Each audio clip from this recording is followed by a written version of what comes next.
The fact that someone could make a movie like this honestly makes me question whether the director has lost his mind. Who would write a story like this? A woman gives birth to herself after transitioning, and in the end, takes herself out. A person who is simultaneously their own parent, their own lover, and even their own child. This is one of the most mind-bending masterpieces in film history. Known as Predestination, at the very beginning of the story, a mysterious man rushes into the basement of an office building somewhere in New York, carrying a suitcase in his left hand and a black violin case in his right. He then lifts a piece of black cloth, revealing a ticking time bomb underneath. With a forceful pull, the suitcase rapidly transforms, turning into a blast-proof device designed to contain the explosion. But just as the man is attempting to defuse the bomb, a figure dressed in black suddenly appears behind him. He immediately draws his gun and fires, then turns around with only 6 seconds left before the explosion. Without hesitation, he steps forward, grabs the bomb, and places it into the containment case. Unexpectedly, before he can even close the lid, the shockwave from the explosion blasts him more than 10 meters away, his face completely disfigured. He struggles with all his remaining strength to retrieve the violin case. At that moment, the man in black appears again, but this time, instead of attacking, he hands the case over. After the man leaves, the mysterious figure quickly adjusts the dial on the violin case and slams it shut. When he opens his eyes again, he has already arrived in another space. Looking up at the warning signs above him, the injured man realizes that he is now safe. Soon after, 2 well-dressed men present him with a cross-shaped medal, honoring him for his heroic act of defusing the bomb. Upon closer inspection, the emblem resembles an hourglass, or perhaps a Mobius strip, symbolizing the passage of time and an endless loop of fate. It turns out that this place is a secret government organization known as the Time Bureau, and the mysterious man, To,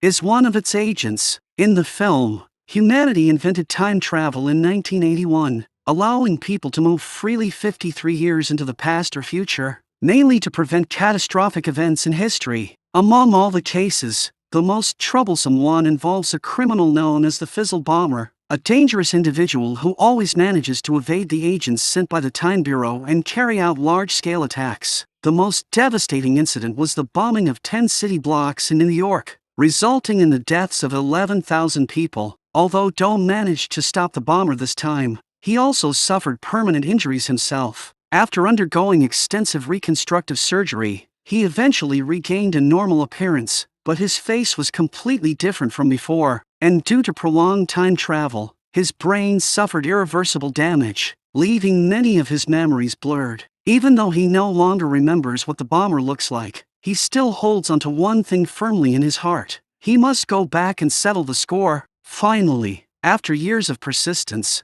Do not only regains a normal appearance, but on this very day, he is assigned his final mission, after which he can retire for good. Just as he assumes he is being sent to capture the bomber, the organization assigns him a completely different task. Before departure, the Bureau goes through its usual procedures. Swear to uphold the rules and regulations set forth by TBR Code 7286. I do. Do you accept that any diversion from your mission parameters will result in immediate court-martial, and if convicted, death by lethal injection? I do. After taking the oath, Do takes the time device and travels back to 1970, where he disguises himself as a bartender in a small bar on the streets of New York. It is not until the day his target, John, appears that the story truly comes alive. To complete his mission, Do deliberately approaches him and starts a conversation. During their exchange, Do learns that John is actually a writer for a women's advice column. This surprises Do greatly, because he has read John's published articles, and wonders how a man can understand women even better than women themselves. John hesitates for a moment, then decides to hold back. After all, he has kept this secret buried for years, never telling anyone, because no one would ever believe such an unbelievable story. And this is exactly what Do wants to hear. To push John into revealing his story, Do deliberately provokes him, saying that if the story is shocking enough, he will give him a free drink. The moment John begins speaking, it completely shatters Do's understanding of reality. When I was a little girl. What? You ever hear Christine Jorgensen? The Christine Jorgensen mentioned here was the first widely known transgender woman in American history. But John's experience is even more unbelievable. Everything goes back to an autumn day in 1945. When John was still a baby girl, she was abandoned by a mysterious man at the entrance of an orphanage. At first, the director of the orphanage suspected that the baby might have some kind of illness, but after medical examination, the child appeared perfectly healthy, and in the following 10 years, she never got sick even once, nor did she ever need to go to a hospital. However, as she grew older, her differences began to show. She seemed to possess strength far beyond others her age, even stronger than boys who were older than her. On top of that, she had extraordinary intelligence, especially showing exceptional talent in mathematics and physics. Over time, she became isolated and excluded by the other children. Watching the other kids around her get adopted one after another, she gradually became withdrawn and insecure, often wondering if her unusual body was the reason, and from that point on, she did not even dare to look into a mirror, eventually forgetting what she looked like. But when she turned 18, her life took a dramatic turn. A man named Mr. Robertson, who claimed to be from a national space agency, announced that they were recruiting highly intelligent young people with talents in mathematics and physics, hoping they would join the program. At this time, John, still in a female body, whom we will call Jane for now, perfectly met the recruitment criteria, and naturally would not miss such a rare opportunity, so she reported to the agency that very same day. Unlike the others who were merely there to fill space, during the interview that followed, she easily handled both professional aerospace knowledge and all kinds of tricky questions, quickly passing the first round of selection. In the more advanced astronaut training that followed, she demonstrated extraordinary endurance, terrifying physical capabilities, and even achieved a perfect score on the intelligence tests.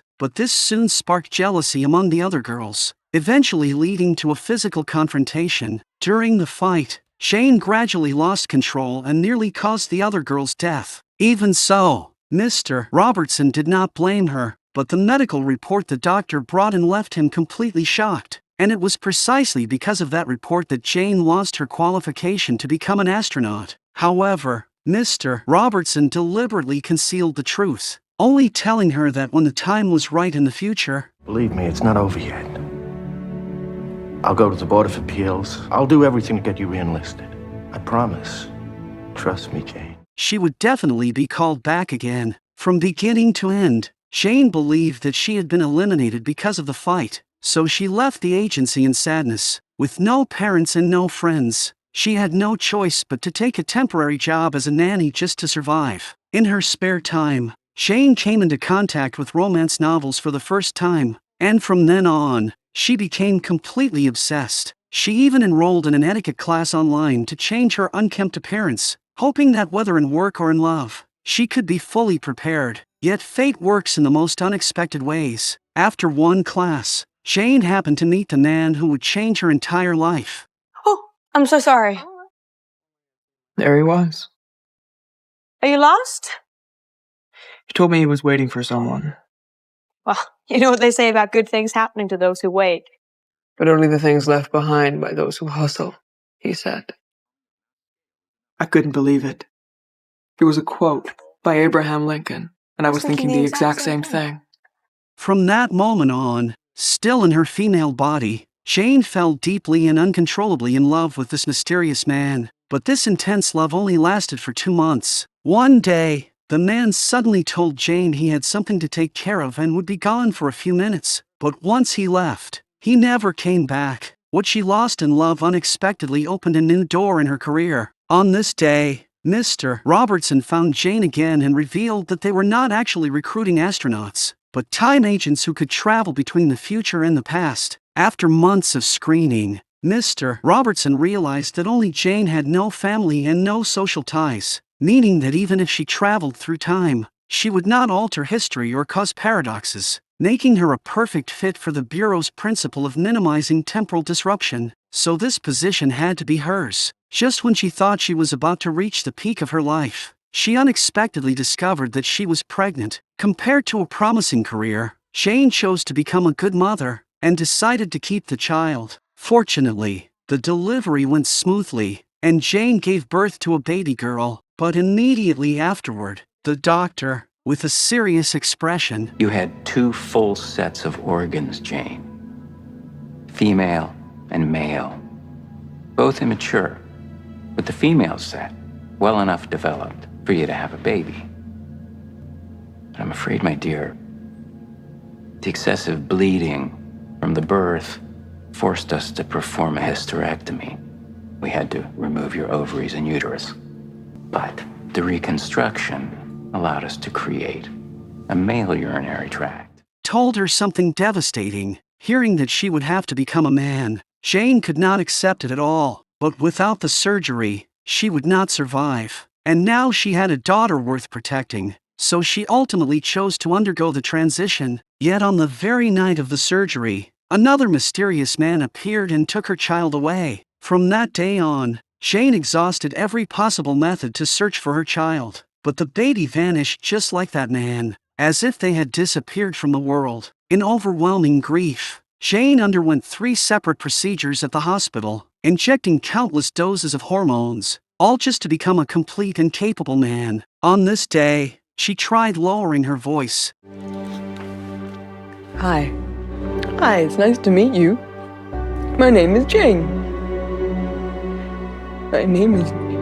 After a full year of painful recovery, Jane finally became a man and gradually accepted this new identity. In order to start over, she returned to the agency to apply again, but aside from curiosity about his body, they showed no intention of accepting him. No matter what, after going through so many hardships, life still had to go on, and only by finding a new purpose could he save himself from a downward spiral. So Jane changed his name to John and went to New York to start a new life. He worked as a fast food cook at first, and later as a typist. By chance, he submitted a story he had written to a magazine, and to his surprise, he received a considerable payment. So John quit his job and focused entirely on studying popular weekly magazines, combining them with his own extraordinary experiences, and soon became a well-known writer for an advice column. Jane's personal story completely stunned Doe. According to their earlier bet, Doe also handed over the bottle of wine as promised.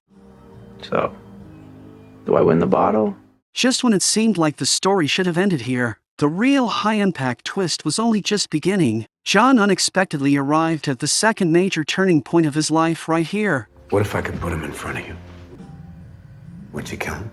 Naturally, John hated the scumbag who had abandoned him with all his heart, and wished he could kill him on the spot. But the next second, he felt this had to be nonsense, because no one would easily believe a complete stranger they had only met once. It was not until Doe said that he had been sent by Mr. Robertson of the Time Bureau, and promised that he would definitely find that scumbag, that things began to change. But once this was over, John would have to take over his job. Not as a bartender, of course, but as an agent of the Time Bureau. Only then did John shift from complete disbelief to cautious suspicion. So with a try-it-and-see attitude, he followed Doe down into the basement. The moment they entered, Doe took out the same violin case from the beginning of the film, placed it on the table in front of John, and began explaining it. He said this was a portable temporal displacement device that could travel freely across the 53 years before and after 1981. Then he set the date to April 3rd, 1963, the exact date Jane met that scumbag. In an instant, the two of them traveled to a shabby storage room, and first-time travelers would all experience dizziness and nausea. But even so, John still refused to believe that they had really traveled into the past.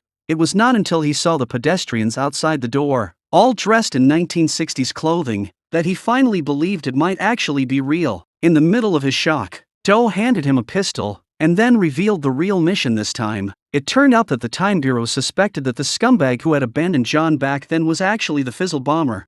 So, I kill him, you take me to Robertson, and you show me everything. Agreed. Burning with impatience, John wanted to kill that scumbag right away, so he immediately went to the school where he had once taken etiquette classes. He carefully scanned his surroundings, trying to find the bomber, or rather, the scumbag who had once hurt him so deeply. But in a moment of carelessness, he ran straight into his pre-transition self, and from that very moment, the gears of fate quietly began to turn.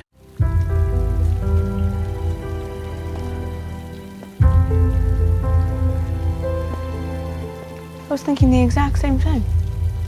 What are the odds? Unbelievably, the man he had loved, hated, and now wanted to kill was actually John himself. As absurd as this twist seems, it is in fact the inevitable result of multiple factors intertwining together. Jane could not recognize that John was herself, because she had barely ever looked in a mirror, and after the transition, it became even more impossible to recognize herself. And John did not know that the scumbag was himself, because after being abandoned back then, his mind had instinctively suppressed the painful memory, avoiding the man's face, and after so much time had passed, forgetting it was only natural. Now, as John once again faced his former female self in a male body, deep in his subconscious, he could not help wanting to appear as the ideal partner, giving himself the love and affirmation he had always longed for. This was also the first time in Jane's life that someone had ever praised her, and it was also rare for her to meet someone of the opposite sex whose tastes and preferences aligned so perfectly with her own. This narcissistic kind of attraction went far beyond ordinary ethics,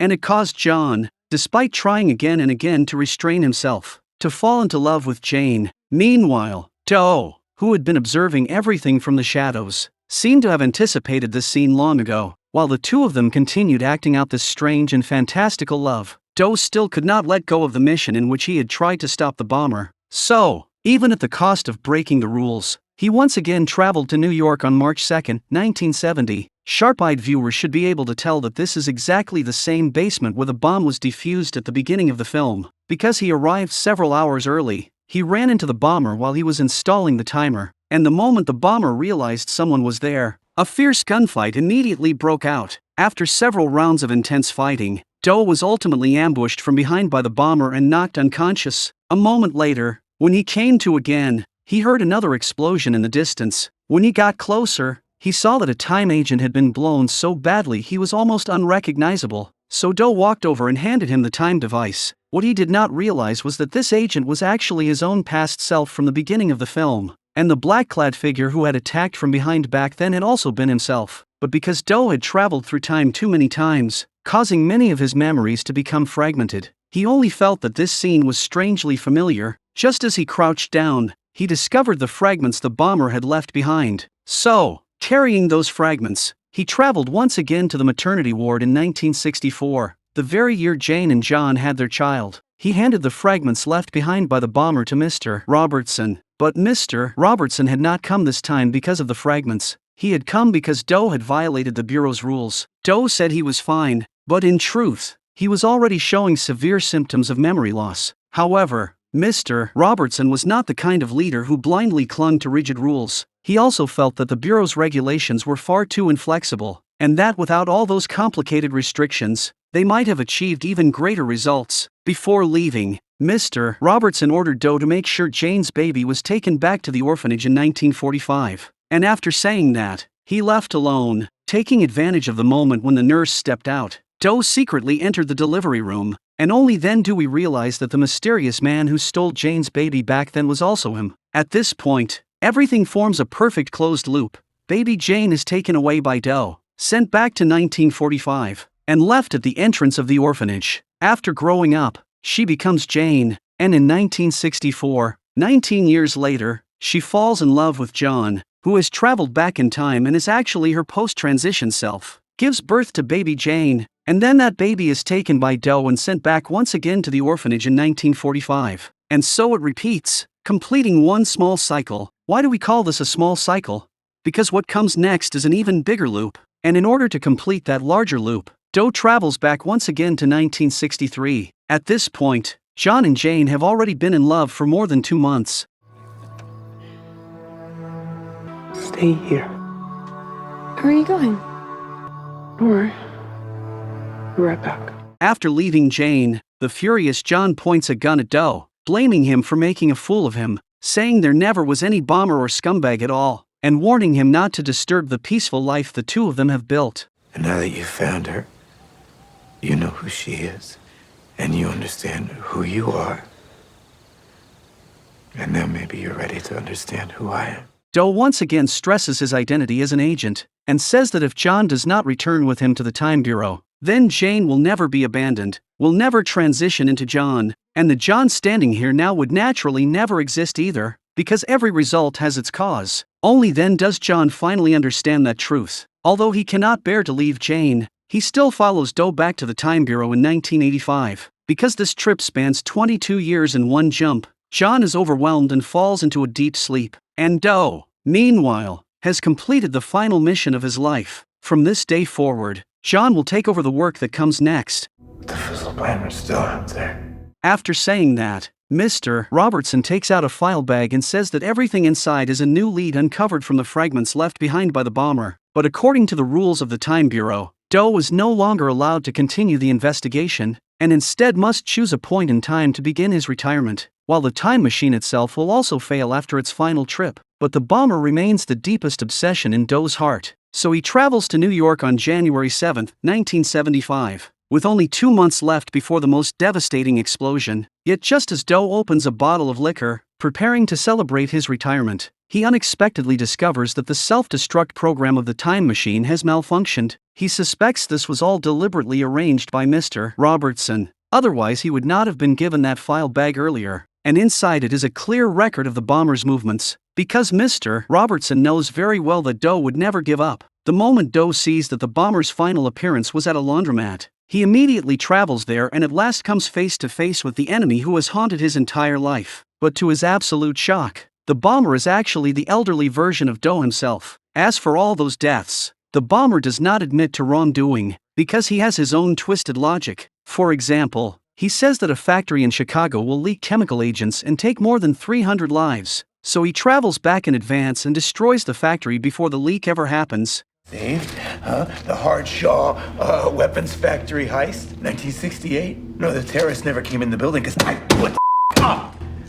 3,027 lives I saved. Doe cannot understand why his future self has become so completely unhinged, but the bomber gives him an explanation, saying that their entire lives have been spent carrying out the Time Bureau's missions, and that everything, from stopping the bomb at the beginning, to recruiting himself, to stealing the baby, is only one part of the small cycle. Now, only if the two of them join forces can they break the larger loop. But Doe believes the bomber has already lost his mind, and in order to prevent the devastating explosion 2 months later, he finally pulls the trigger. What he does not realize is that this act, which seems to put an end to the bomber, also silently completes the final step of the Great Loop, because from that day on, Doe's mind begins to seriously deteriorate, and together with the brain damage caused by all the earlier time travel, both his body and spirit are pushed to the edge of collapse. Slowly, he also comes to realize that no matter how hard he tries to change fate, he can never escape the path already laid out for him. In the end, the compromised Doe becomes the new bomber. Only then is the entire larger loop finally complete, and the new cycle has only just begun from the moment John wakes up. After becoming an agent, he receives his own time machine from Mr. Robertson, and on some future day, he walks into the basement from the opening of the film. After the explosion happens, John suffers severe memory loss, and after reconstructive surgery, he becomes Doe. Later, while carrying out a recruitment mission, Doe finds John again, takes John through time, leads him to his former female self, then gives birth to himself, and then sends himself to the entrance of the orphanage, where he grows up and once again meets his post-transition self. And with that, it is completed, an endless grand loop just like a Mobius strip. Although the film ends here, the shock it left me with refuses to fade for a long time. The director actually made one person become their own parent, their own child, and even their own lover. One single thread of that idea alone is already enough to leave people speechless. But what shakes me even more is that the protagonist spends his entire life trying to break free from destiny, only to discover that even his resistance itself was part of the script destiny had already written. And are you and I really any different? The real cage trapping us is not some inescapable fate, but the belief that we can somehow overturn destiny itself.